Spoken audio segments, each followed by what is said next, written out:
ನಮ್ ಡೈಲಿ ಲೈಫಲ್ಲಿ ತಿನ್ನೋ ಊಟದಿಂದ ಹಿಡಿದು ಮುಖಕ್ಕೆ ಹಾಕೊಳ್ಳೋ ಕ್ರೀಮು, ಕೊನೆಗೆ ಹಣೆಗೆ ಹಚ್ಕೊಳ್ಳೋ ಬೊಟ್ಟು ಕೂಡ ಕೆಮಿಕಲ್ ಆಗ್ಬಿಟ್ಟಿದೆ. ನಾವು ನ್ಯಾಚುರಲ್ ಅಂತ ಹೇಳಿ ಸಾಕಷ್ಟು ದುಡ್ಡು ಕೊಟ್ಟು ತಗೋಬರ್ತೀವಿ ಯಾವ್ದ್ಯಾವ್ದೋ ಬ್ರ್ಯಾಂಡು, ಅದು ಕೆಮಿಕಲ್ ಆಗೇ ಇರುತ್ತೆ.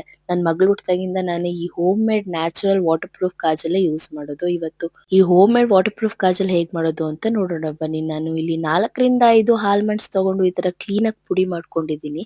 ಬತ್ತಿನ ಈ ತರ ಅಗ್ಲ ಮಾಡ್ಕೊಂಡು ಆಲ್ಮಂಡ್ಸ್ ಎಲ್ಲ ಹಾಕಿ, ನಂತರ ಓಂ ಕಾಳು ಹಾಕೊಂಡು ಇದನ್ನ ಕಂಪ್ಲೀಟ್ ಆಗಿ ಕವರ್ ಆಗೋ ತರ ಕ್ಲೋಸ್ ಮಾಡ್ಕೋಬೇಕಾಗತ್ತೆ.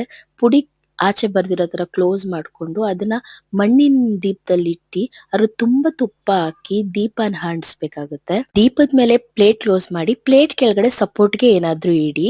ದೀಪ ಎಲ್ಲ ಕಂಪ್ಲೀಟ್ ಆಗಿ ಆದ್ಮೇಲೆ ಪ್ಲೇಟ್ಗೆ ಈ ತರ ಮಸಿ ಮೆತ್ಕೊಂಡಿರುತ್ತೆ, ಅದನ್ನೆಲ್ಲ ತೆಗೆದ್ಬಿಟ್ಟು ಒಂದು ಸ್ಟೋರೇಜ್ ಬಾಕ್ಸ್ ಅಲ್ಲಿ ಹಾಕೊಂಡು ಅದಕ್ಕೆ ಕೊಬ್ಬರಿ ಎಣ್ಣೆ ಮಿಕ್ಸ್ ಮಾಡ್ಕೊಂಡ್ರೆ home made waterproof Kajal ready.